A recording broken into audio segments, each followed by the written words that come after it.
안녕하세요. 태어날 때부터 쌍꺼풀을 가지고 태어난 남자 아이리드 성형외과 양진일 원장입니다. 안녕하세요. 태어날 때 쌍꺼풀이 없었지만 살다가 만들어버린 조아영 실장입니다. 원장님 태어날 때부터 그렇게 쌍꺼풀이 진했어요? 피디님은 태어날 때 거울 보셨어요? 근데 상담할 때 그 환자분들이 원장님 쌍꺼풀 엄청 좋아하거든요. 그래서 원장님처럼만 해달라면서 이렇게 얘기해요. 여자분들은 크고 시원한 거 좋아하니까 원장님이 남자분들 쌍꺼풀 치면 엄청 두껍잖아요. 여자 취향에 있는 거지. 만약에 남자를 이렇게 만들어놨다?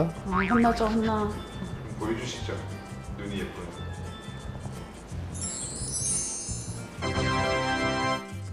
원장님처럼 이렇게 태어날 때부터 예쁜 쌍꺼풀을 갖고 태어나신 분들도 있지만 그런 게 이제 없으신 분들은 남자분들을 위한 영상을 좀 준비했습니다. 자, 거짓말 조금 못해서 제 친구들 중에 이런 눈 한 100명은 넘게 있어요. 그렇죠. 보통 한국 사람들은 쌍꺼풀도 없고 하니까 남자분들은 눈 위에가 되게 좀 무겁고 처져 보이는 눈이 굉장히 많은 것 같긴 해요. 쌍꺼풀 없는 사람들은. 상담할 때 뭐 어떤 게 자기가 고민이라고 하시나요? 일단 눈이 너무 작아 보이는 거, 그리고 이제 눈 뜨는 게 좀 무겁다. 그 남자분들은 대부분 다 그런 이유 때문이거든요. 아니면 인상이 좀 세 보인다, 어디 가면 시비를 많이 붙는다, 이런 말 엄청 많이 하죠. 오늘 이거 어떻게 수술해 주신 거세요? 일단 이분은 쌍꺼풀이 하나도 없으셨고 피부 근육 두께가 조금 있으셔가지고 눈을 뜰 때 눈꺼풀 피부가 눈동자 앞을 많이 가리셨던 분이기 때문에 처진 피부를 제거해주고 남자분이기 때문에 얇게 쌍꺼풀 라인을 만들어서 정면에서 봤을 때 쌍꺼풀 라인은 잘 안 보이지만 눈은 또렷하게 보이게 만들어드리는 절개 쌍꺼풀 수술을 하셨던 분입니다. 쌍꺼풀 수술만 해서 이렇게 커진 건가요? 저분 같은 경우에는 눈꺼풀 피부가 눈동자 앞을 많이 가리고 있으셨기 때문에 전후 차이가 많이 나게 되는 케이스입니다. 특히 눈 여기 앞쪽에 밑트임이라고 하는 정도의 눈처럼 여기가 되게 커진 것 같아요. 시원하게. 네. 네. 문제야 이게. 쌍꺼풀 수술하시고 하면서 눈 꼬리나 뒷부분에는 전혀 변화를 안 주신 건가요? 네, 절개 쌍꺼풀 수술만 하셨던 분입니다. 근데 눈끝이 많이 처져 있잖아요, 수술 전 사진은. 근데 처진 피부 좀 잘라내고 쌍꺼풀만 만들어줘도 뭔가 이제 트임을 한 것 같은 그런 효과를 충분히 낼 수 있는 것 같아요. 수술 전 사진을 다시 보면은 눈 위에가 조금은 도톰해 보이시는 것 같은데 이런 분들은 수술할 때 이런 데 혹시 지방 있는 걸 뭐 제거를 하는 건가요?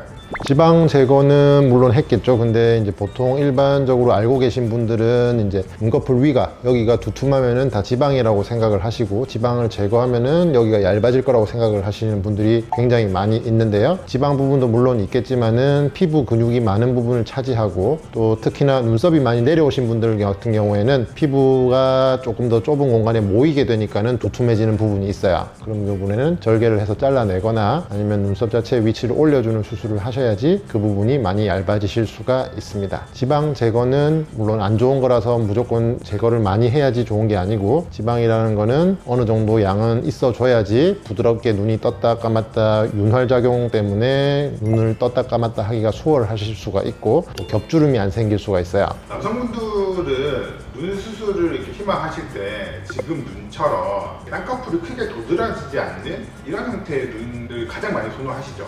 네. 쌍꺼풀은 거의 안 보이길 원하고 대신 눈은 좀 크고 또렷하게. 나는 진해져 보고 싶다, 쌍꺼풀 좀 가지고 싶다 뭐 그렇게 말씀하시는 분들도 있으세요? 있긴 있어요. 한 10분 중에 한 한 명. 2분? 안 맞다 안 맞아. 안 맞아, 2분. 시장님도 그에 맞춰서 추천을 이렇게 해드리나요?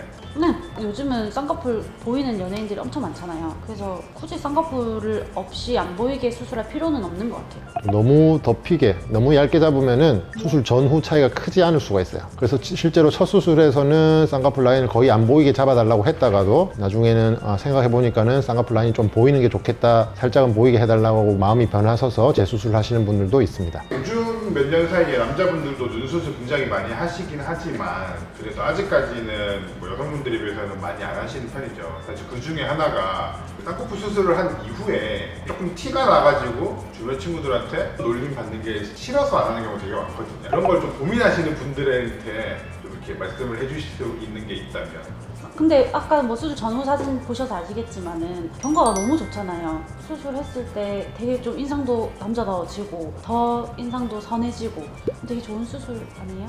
그런 옆에서 친구들이 너 성형했냐 이렇게 비아냥거리는 친구들도 다 몰래 이제 다른 성형 가가지고 상담도 받아보고 수술도 할 수 있어요. 근데 우리는 그 남자분들 오면은 보통 이제 한 분이 되게 잘 되면은 친구들 많이 데리고 오거든요. 그래서 친구들끼리 같이 성형하는 경우도 요새는 많아요.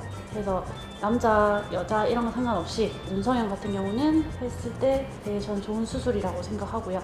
남자분들도 많이 찾아와 주시면 좋겠습니다. 지금까지 남자 눈 성형에 대해서 알아봤습니다. 남자분이라고 하더라도 너무 성형에 대해서 부담감 가지지 마시고요. 상담 한번 받아보시면 좋은 결과 있을 거라고 생각됩니다. 지금까지 양진일 원장, 조아영 실장이었습니다.